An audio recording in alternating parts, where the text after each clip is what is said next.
Appalachian Trail was where it all began.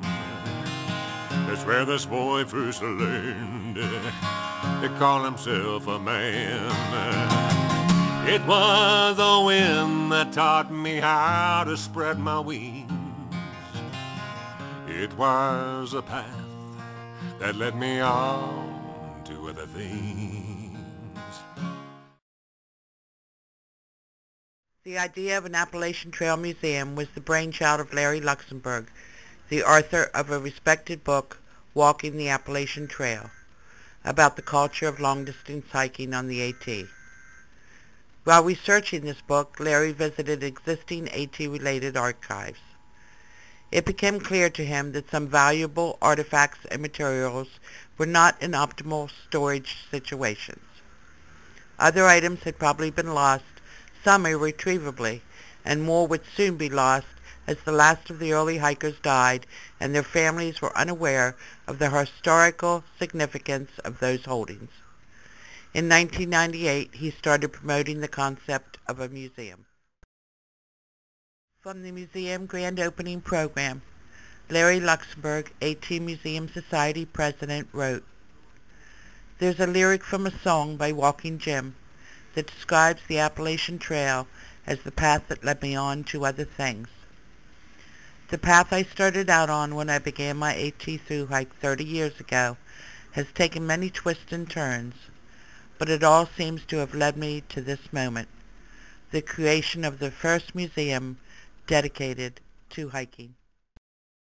Theresa Harley-Wilson. I'm the Vice President of the AT Museum Society. We've just opened. We just basically had our, what I call our wedding, which was the opening. Now we've got to do the marriage. And what I mean by that is that having a museum is an ongoing process. It never ends.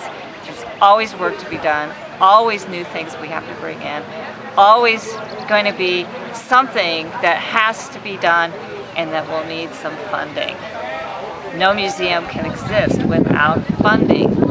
So any sort of donation that you might be able to give us, we'd really appreciate. I know everybody's strapped for cash. So please consider us.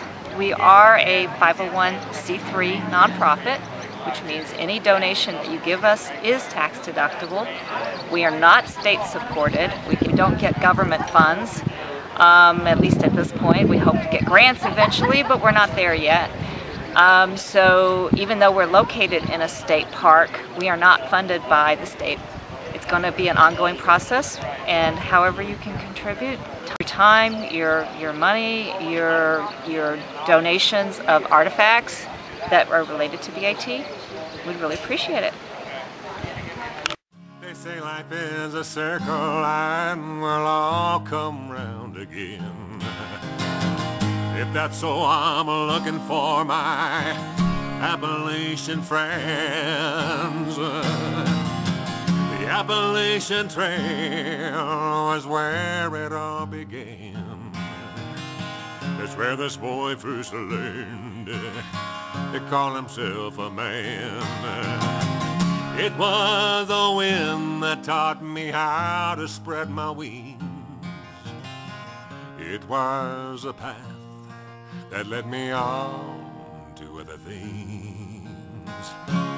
The Appalachian Trail.